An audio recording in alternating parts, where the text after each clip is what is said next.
Welcome back to Montana this morning. Time is 6:49. All right, so I'm getting teased about calling the clouds mean and scary earlier. Those looks like some fierce clouds. You just don't know what they're going to do. So I was just told not to be afraid, but I think this might go with some of my other fears, including moths. It's up there with moths, that clouds are scary. All right, anyways, let's go ahead and get to news. We begin with a quick look at what's making national headlines this morning. Police in Pennsylvania are trying to figure out what led a man to open fire outside a crowded courtroom. The suspect was shot and killed by an officer, but not before two men and a woman were injured by the gunfire. A police officer was also shot in the hand. All are expected to survive. The suspect was due in court Wednesday on charges related to a domestic violence incident, including strangulation, terroristic threats, and assault.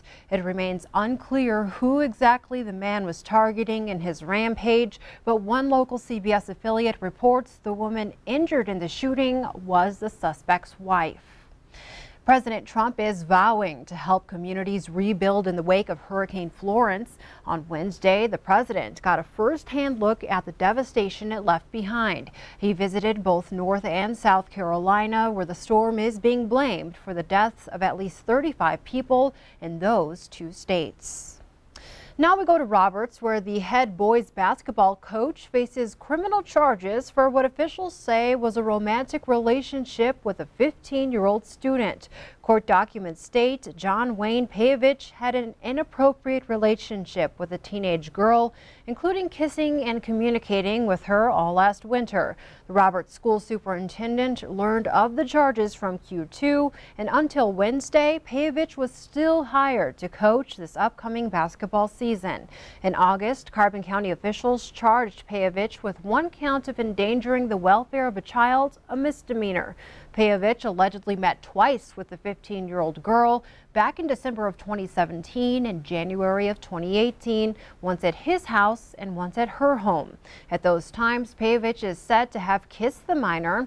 Payovich has pleaded not guilty. Q2 spoke with Roberts Superintendent Alex Ader on Wednesday, who says the district first heard of the allegations back in January and immediately launched its own investigation. But Ader says the district didn't find anything, so it placed Payovich on paid leave, sent the findings to the Carbon County Sheriff's Office, and then put Payovich on a professional improvement plan.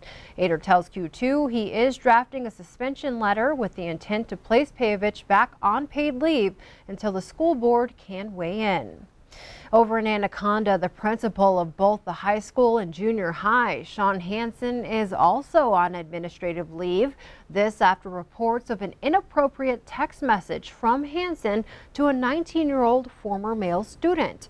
Hansen reportedly asked him out on a date. However, police are not pursuing an investigation because both parties are adults. The school district has called in the Montana School Boards Association to investigate.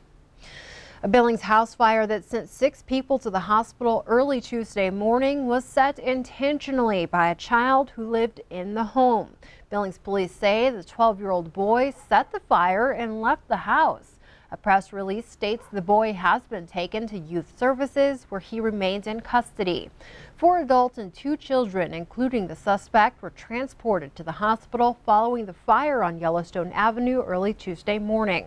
One of the children was flown to Salt Lake City Children's Hospital and is listed in stable condition. Well, class is back in session today for Fromberg schools, and water is being restored after 2 of the community's water lines failed. Crews could be seen around town Wednesday making repairs. Residents were advised to boil their drinking water after the lines failed on Tuesday. Mayor Shirley Miller says the main line was old and failed. Fromberg resident Orpha Pruitt says she went to the Senior Citizen Center to pass the time until the repairs are complete. I have a little water stored up. In case something happens, you got to have a little water stored up.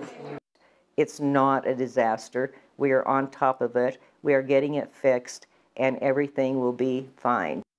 Mayor Miller also tells Q2 that over the last 20 to 30 years, the city water lines have deteriorated. She also mentioned another water line broke in the same area this past April. Continuing our coverage, authorities in Carbon County are trying to figure out if they have a police impersonator on their hands or if a new railroad police officer was mistaken for one. Reports of a man in a white SUV with the word police written on it attempting to pull over drivers have been circulating in the area. But as it turns out, a new railroad police officer has also taken up a route in the area. Each Carbon County patrol car is equipped with a GPS tracker, which allows the county to know where traffic stops are happening. Reports of a fake officer first started in Wyoming, and recently a local driver told authorities about an attempted stop. That driver did not pull over, afraid it was an impersonator. But we have yet to have anybody report directly to us saying that they indeed were pulled over by this vehicle. And so that's where we're asking for anybody that may have encountered this individual to contact us. We're told the BNSF railroad officer patrols the rail line but reportedly does not make any traffic stops. On the campaign trail, Donald Trump Jr. will make a stop in Bozeman next week to campaign for GOP Senate candidate Matt Rosendale. We're told Trump Jr., along with Kimberly Guilfoyle, will be at the Gallatin County Fairgrounds on Tuesday, September 25th at 6:30 p.m. There was some confusion on the location after word spread it was taking place at a Bozeman tavern, but it's now confirmed they will be at the fairgrounds. Another Montana publication will end production this month. Montana Magazine, which is owned by Lee Enterprises, will be halting publication on its bi-monthly magazine. General Manager Matt Gibson sent out a letter to Montana Magazine subscribers citing a change in the dynamics of the publishing business as the reason for the closing of the magazine. Montana Magazine has been in circulation for nearly 50 years and focuses its attention on feature stories across the state. All subscribers will be refunded for unfulfilled subscriptions delivered by check through the mail.